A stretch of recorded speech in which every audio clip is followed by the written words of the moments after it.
This is Arya from EduReca.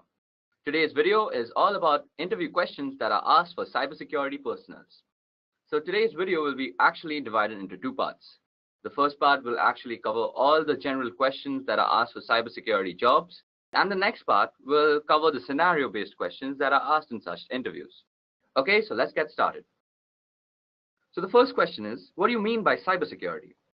So as an interviewee, I'd expect that the candidate should first tell me the need for cybersecurity, his views on cybersecurity. So the candidate should be like this. Today's generation lives on the internet, and we general users are almost ignorant as to how those random bits of ones and zeros reach securely to our computer. For a hacker, it's a golden age. With so many access points, public IPs, and constant traffic, and tons of data to exploit, black hat hackers are having one hell of a time exploiting vulnerabilities and creating malicious software for the same. Above that, cyber attacks are evolving by the day. Hackers are becoming smarter and more creative with their malware, and how they bypass virus scans and firewalls still baffle many people. Therefore, there has to be some sort of protocol that protects us against all these cyber attacks and makes sure our data doesn't fall into the wrong hands. This is exactly why we need cybersecurity. Now for defining cybersecurity, here goes. Cybersecurity is a combination of processes, practices, and technologies designed to protect networks, computers, programs, data, and information from attack, damage, or unauthorized access. Okay, so moving on to the next question is, what do you have on your home network? So a home network gives you a test environment for experimentation. Active Directory, domain controller, a dedicated firewall appliance, and a net-attached toaster. As long as you are learning and fiddling with it, that's what matters. I've augmented the router my ISP provided with an Apple AirPort Extreme, which provides better wireless performance to some devices. From there, I've extended the wired part of the network into two parts of the house using 5-port Ethernet switches, my office and living room, each with 4 devices. In the office, I have a network-attached storage device, which provides shared data folders to every device for movies and TV streaming anywhere in the house, as well as backups. In the living room is a range of gaming consoles, a TiVo box, and an Android media player. Despite owning a smart TV, it's not hooked into my network simply because the device we own do a far better job of anything the smart TV offers. Okay, now moving on to the next question is, what is encryption and why is it important? Well, a process of converting data into an unreadable form to prevent unauthorized access and thus ensuring data protection is called encryption. Encryption is important because it allows you to securely protect data that you don't want anyone else to have access to. Businesses use it to protect corporate secrets, governments use it to secure classified information, and many individuals use it to protect personal information to guard against things like identity theft. Okay, so that explains encryption and why it is important. Moving on, tell me the difference between symmetric and asymmetric encryption. Okay, so if we compare on the basis of keys, symmetric encryption has the same secret key for both encryption and decryption, whereas asymmetric uses different keys for encryption and decryption purposes. Performance-wise, symmetric encryption is fast but is more vulnerable, while asymmetric encryption is slightly slower due to high computation.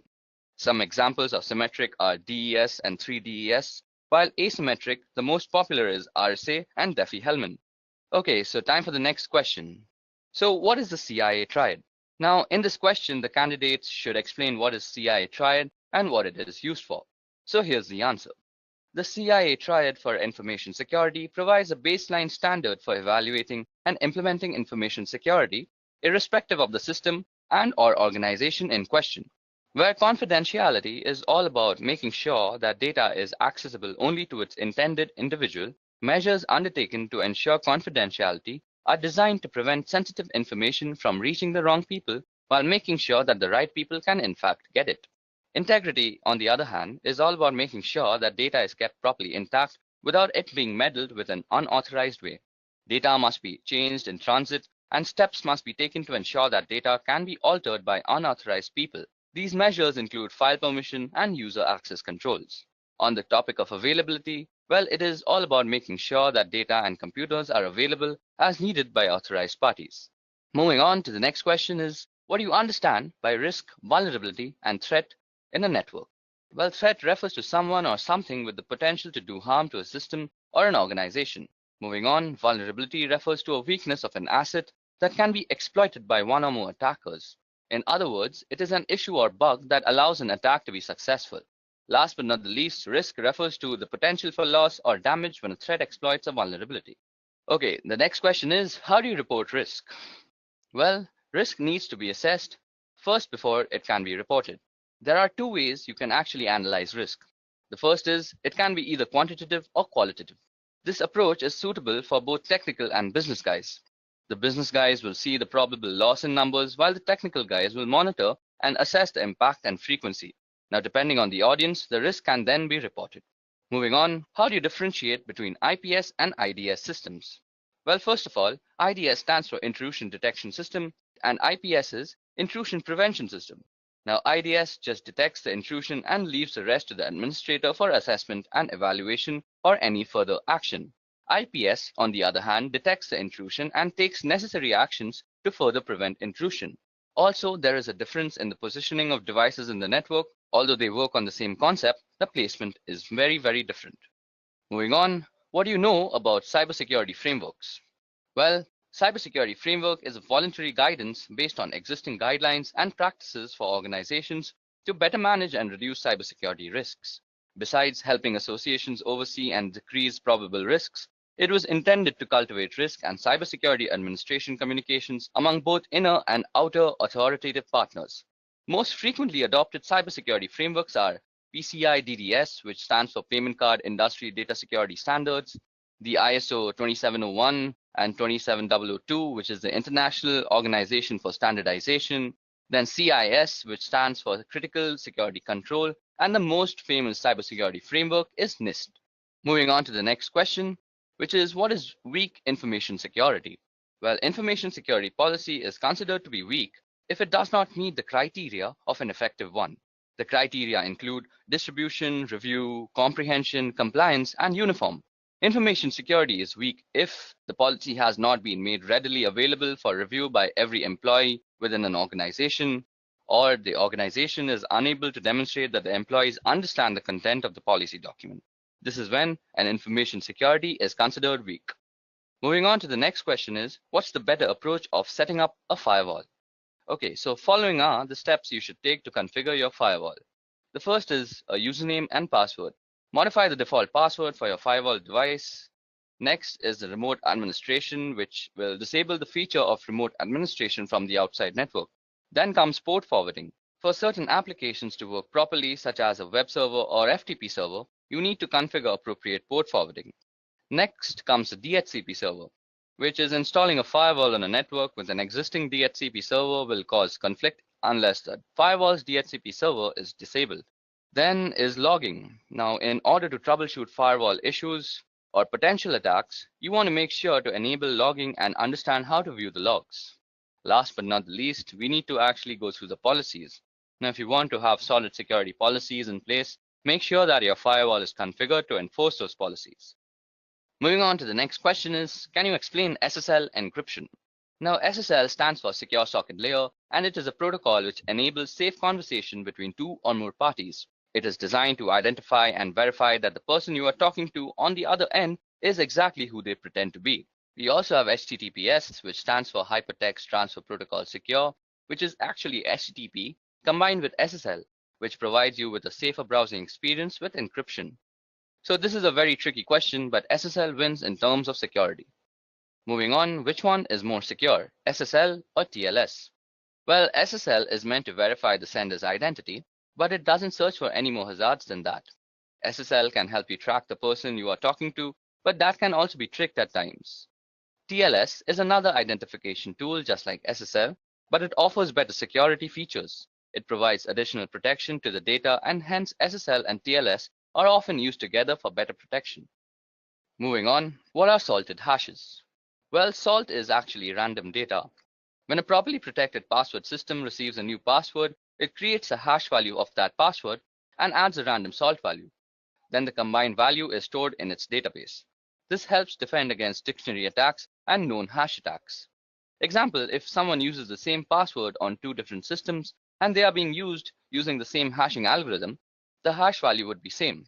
However, if someone of the system uses salt with the hashes, the value will be different. Moving on to the next question, which is, how can identity theft be prevented? Okay, so the following steps can be ensured to actually prevent identity theft. First of all, ensure a strong and unique password.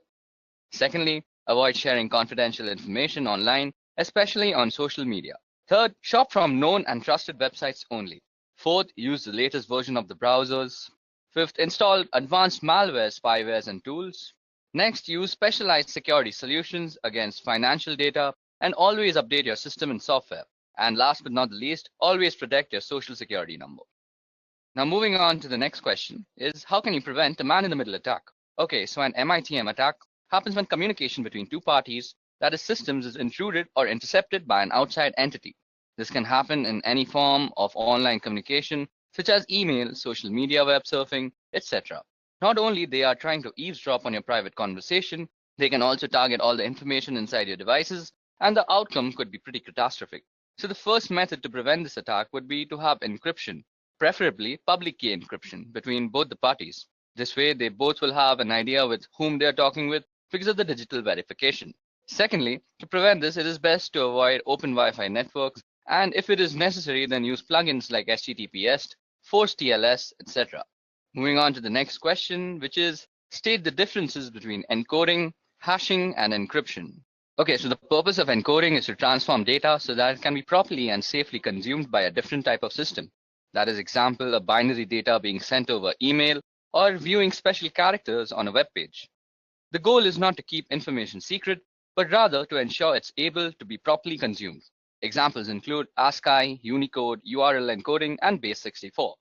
Now, the purpose of encryption is to transform data in order to keep it secret from others. Example, sending someone a secret letter that only they should be able to read, or securely sending a password over the internet. Rather than focusing on usability, the goal is to ensure that data cannot be consumed by anyone other than the intended recipients. Examples include AES, Blowfish, and RSA. Now, hashing serves the purpose of ensuring integrity. That is, it makes sure that if something has changed, you know that some change has taken place. Technically, hashing takes arbitrary inputs and produces a fixed length of string. Example are SHA-3, MD5, which is now obsolete, and SHA-256, etc. Now, moving on to the next question, which is what steps will you take to secure a server? Now, Secure Server uses the Secure Socket Layer protocol for data encryption and decryption to protect data from unauthorized interception. Here are 4 simple ways you can actually secure a server.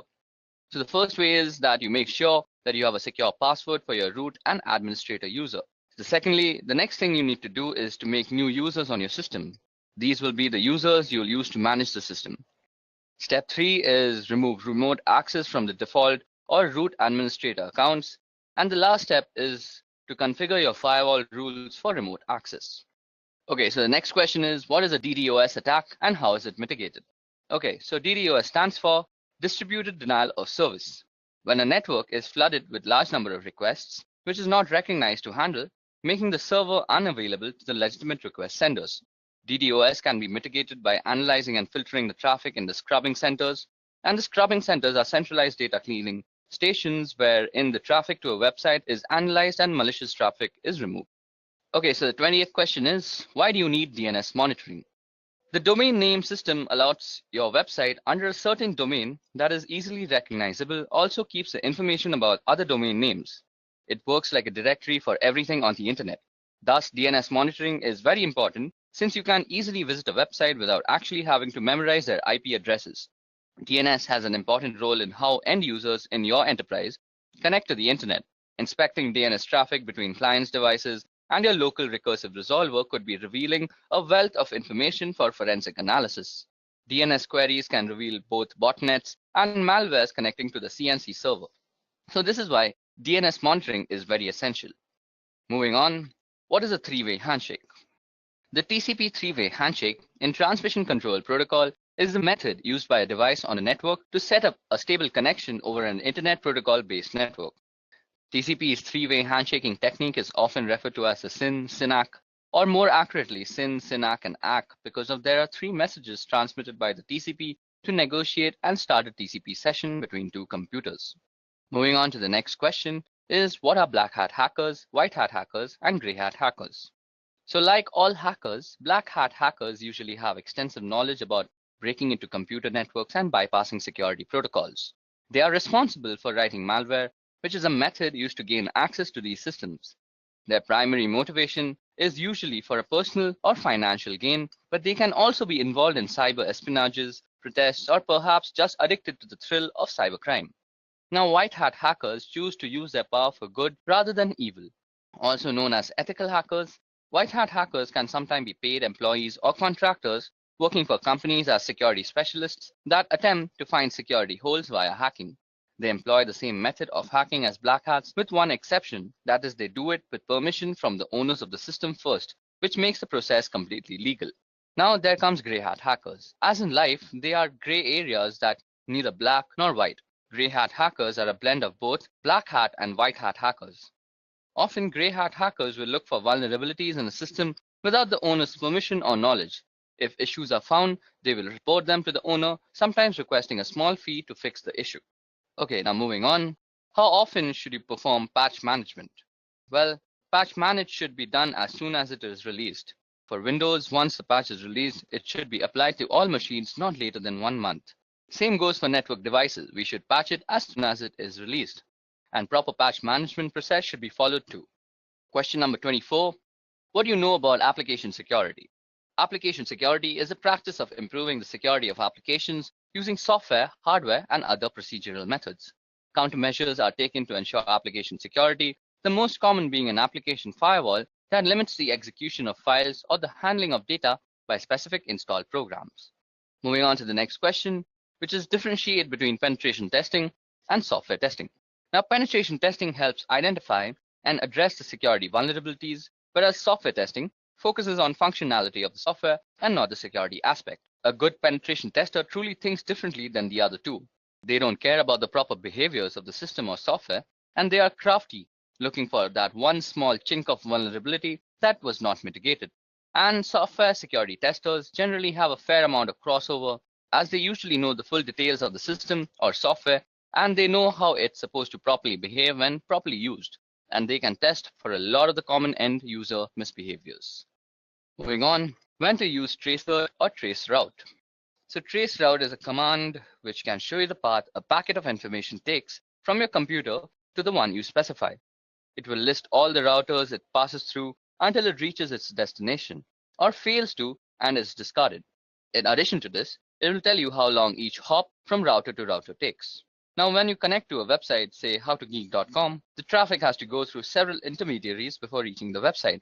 The traffic goes through your local router, your internet service provider's router, onto larger networks, and so on. Okay, so moving on to question number 27, which is tell me something about the common cyber attacks that plague us today. I'm going to be discussing 8 cyber threats. Firstly, it's malware. Now, malware is an all-encompassing term for a variety of cyber threats, including Trojans, viruses, and worms. Malware is simply defined as code with malicious intent that typically steals data or destroys something on your computer. Next is phishing. Now, phishing, often posing as a request for data from a trusted third party, phishing attacks are sent via email and ask users to click on a link and enter their personal data. Phishing emails have gotten much more sophisticated in recent years, making it really difficult for some people to discern a legitimate request for information from a false one. Phishing emails often fall into the same category as spam, but are more harmful than just a simple ad. Next is a password attack, and a password attack is exactly what it sounds like.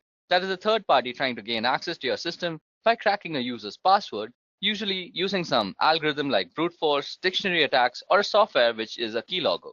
Next is a DDoS attack, and a DOS attack focuses on disrupting the service to a network. Attackers send high volumes of data or traffic through the network until the network becomes overloaded and can no longer function. Next is a man-in-the-middle attack, and a man-in-the-middle attack is an attack where somebody is impersonating the endpoints in an online information exchange. For example, if you're a banking online, the man in the middle would communicate with you by impersonating your bank and communicate with the bank by impersonating you. Next is drive-by downloads, and this is a malware which is actually implanted into a legitimate website, and a program is downloaded to the user's system just by visiting the site. It doesn't require any type of action by the user to actually start to trigger the download.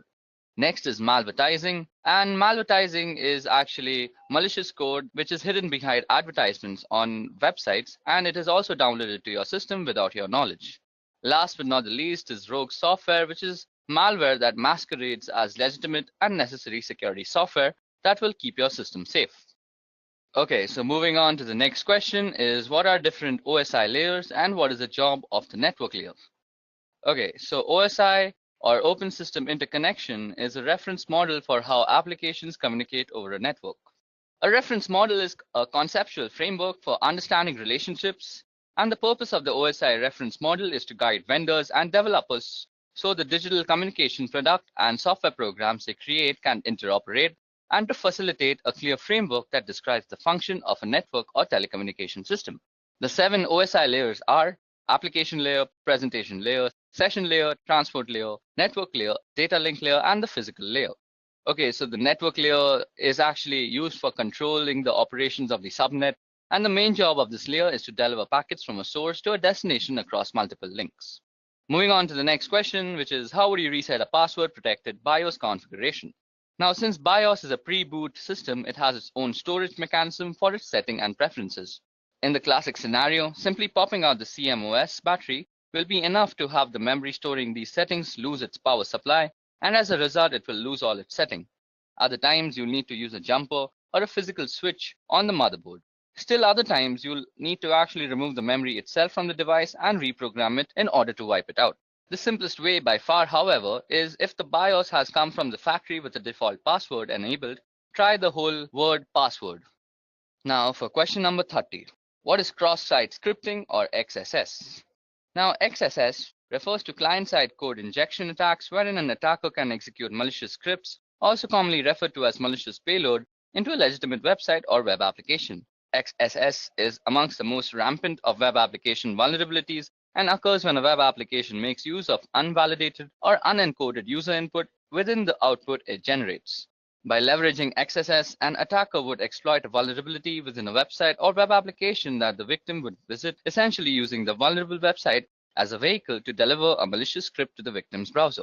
Now, what is data protection in transit versus data protection at rest? So the answer to that is that data in transit or data in motion is data actively moving from one location to another, such as across the internet or through a private network. Data protection in transit is the protection of this data while it's traveling from network to network or being transferred from a local storage device to a cloud storage device. Wherever data is moving, effectively data protection measures for in-transit data are critical as data is often considered less secure while in motion. Now, data at rest is data that is not actively moving from device to device or network to network, such as data stored on a hard drive, laptop, flash drive, or archived/stored in some other way. Data protection at rest aims to secure inactive data stored on any device or network. While data at rest is sometimes considered to be less vulnerable than data in transit, attackers often find data at rest a more valuable target than data in motion. The risk profile for data in transit or data at rest depends on the security measures that are in place to secure data in either state. Moving on to question number 32 is tell me the differences between cybersecurity and network security.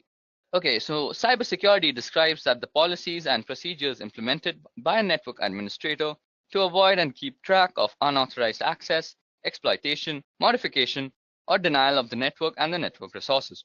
Network security describes the process and practices designed to protect network, computers, programs, and data from attack, damage, or unauthorized access. In a computing context, security includes both cybersecurity and physical security. While cybersecurity is concerned with threats outside the castle, network security is worried about what is going on within the castle walls. The cybersecurity specialist is the crusading knight defending the kingdom, and network security focuses on the barbarians at the gate and how the castle connects to the world around it. Moving on to question number 33, which is how will you prevent data leakage? Data leakage is when data gets out of the organization in an unauthorized way. Data can get leaked through various ways, that is emails, prints, laptops getting lost, unauthorized upload of data to public portals, removable drives, photographs, etc. A few controls can be restricting uploads on internet websites, following an internal encryption solution, restricting the mails to internal networks, or restriction on printing confidential data, etc. Moving on to the next question, which is what is ARP and how does it work? Okay, so Address Resolution Protocol, or ARP, is a protocol for mapping an internet protocol address to a physical machine address that is recognized on the local network. On the topic of how it works, when an incoming packet destined for a host machine on a particular local area network arrives at a gateway, the gateway asks the ARP program to find a physical host or MAC address that matches the IP address. Now the ARP program looks into the ARP cache, and if it finds the address, it provides it so that the packet can be converted to the right packet length and format and send it to the machine.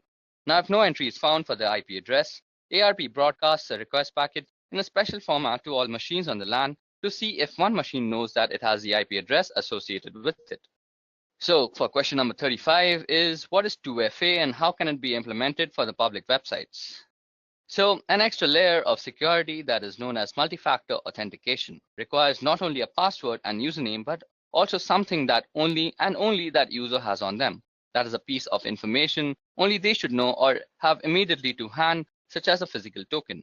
Authenticator apps replace the need to obtain verification code via text, voice call, or email. For example, to access a website or web-based service that supports Google Authenticator, the user types in their username and password. That is a knowledge factor. Okay, now time for question number 36, which is, what techniques can we use to prevent brute force login attacks? So here the attacker tries to determine the password for a target through a permutation of fuzzing process. As it is a lengthy task, attackers usually employ software such as Fuzzer to automate the process of creating numerous passwords to be tested against target. To avoid such attacks, password best practices should be followed, mainly on critical resources like servers, routers, exposed services, and so on. Okay, so now time for the next question, which is, what is cognitive cybersecurity? Now, the applications of artificial intelligence technologies pattern on human thought process to detect threats and protected physical and digital system. Self-learning security systems use data mining, pattern recognition, and natural language processing to simulate the human brain, albeit in a high-powered computer model. This is exactly what cognitive cybersecurity is. So what is port blocking within LAN? Well, restricting the users from accessing a set of services within the local area network is called port blocking.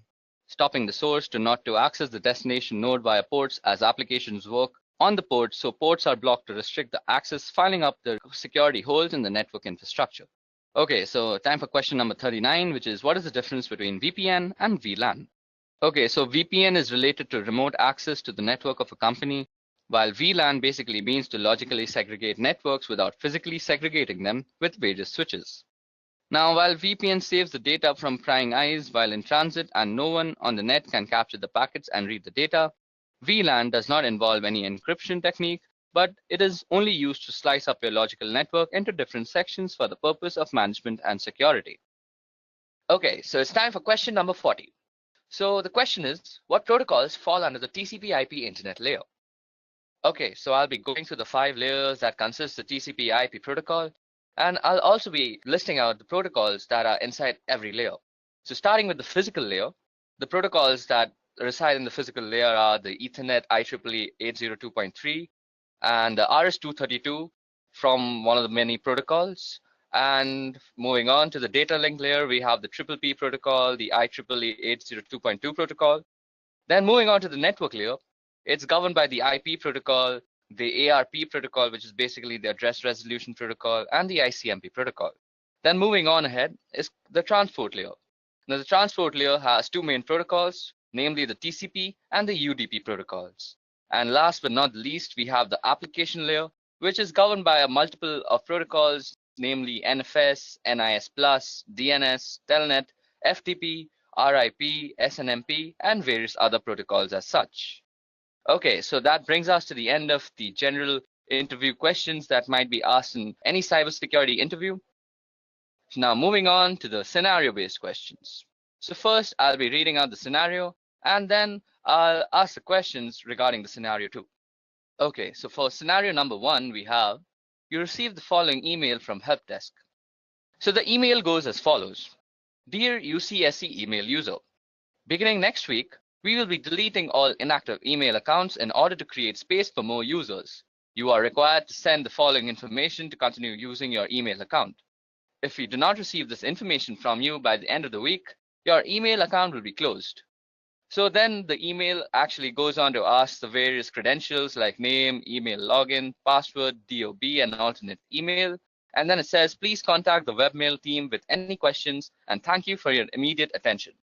So in such a scenario, what do you do and justify your actions for doing so? Okay, so this email is a classic example of phishing trying to trick you into biting. The justification is